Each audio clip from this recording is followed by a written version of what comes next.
আর যেই মানুষরা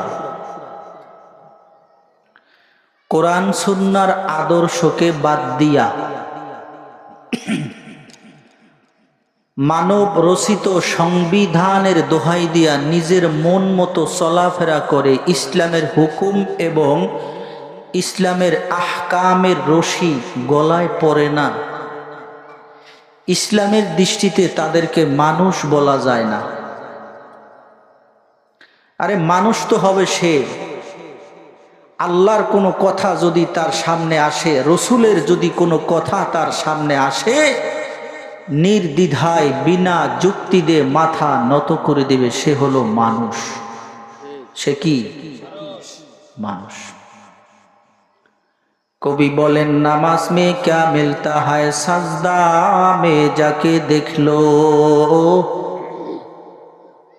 জিকির মে ক্যা মিলতা হ্যায় সর ঝুকা কে দেখলো।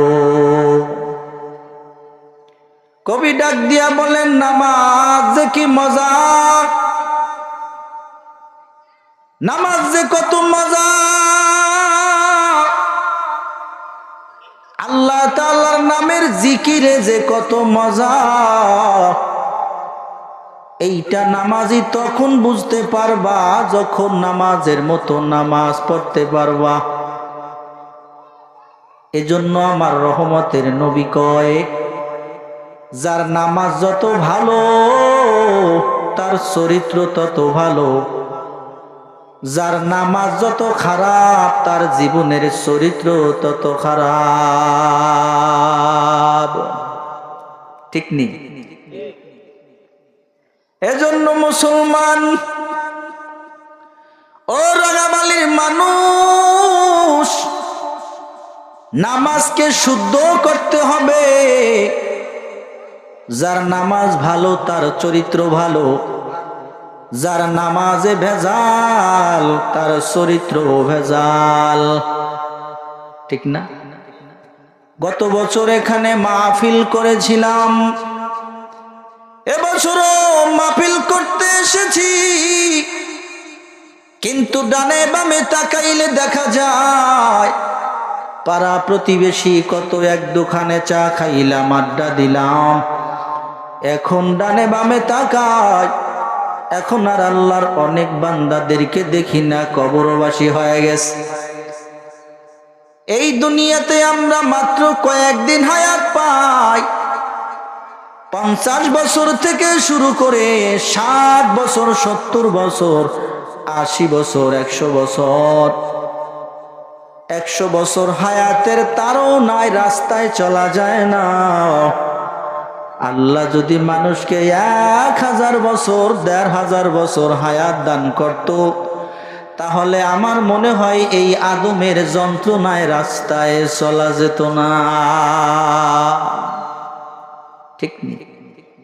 নবী আমার বলেন, বান্দা গুনাহ কেন করে, কেন করে?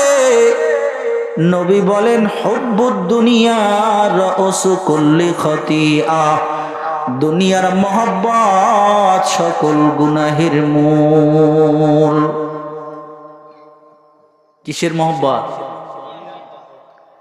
অন্তরের মধ্যে জায়গার মহব্বত, ভালোবাসা।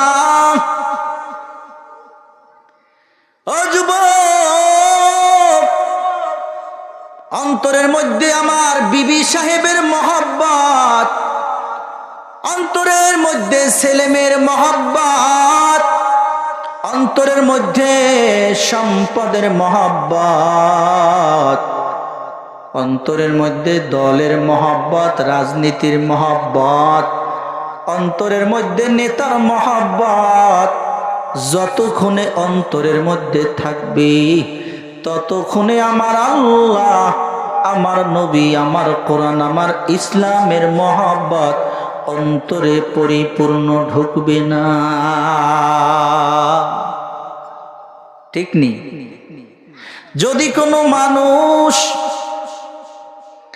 আল্লাহর মহব্বত, আমার নবীর মহব্বত, কোরআনের মহব্বত, ইসলামের ভালোবাসা অন্তরের মধ্যে ঢুকাইতে চায়, আগে দুনিয়ার মহব্বত থেকে অন্তরটাকে খালি করতে হবে, আর ভাবতে হবে আমি কোথায় ছিলাম, আবার কোথায় আসলাম, কোথায় চলে যাব। আমার আল্লাহ, আমার নবী, আমার কোরআন, আমার ইসলাম, এই চার জিনিসকে বাদ দিয়া আমার কলবের মধ্যে আর কারো মহব্বত ঢুকানো যাবে না।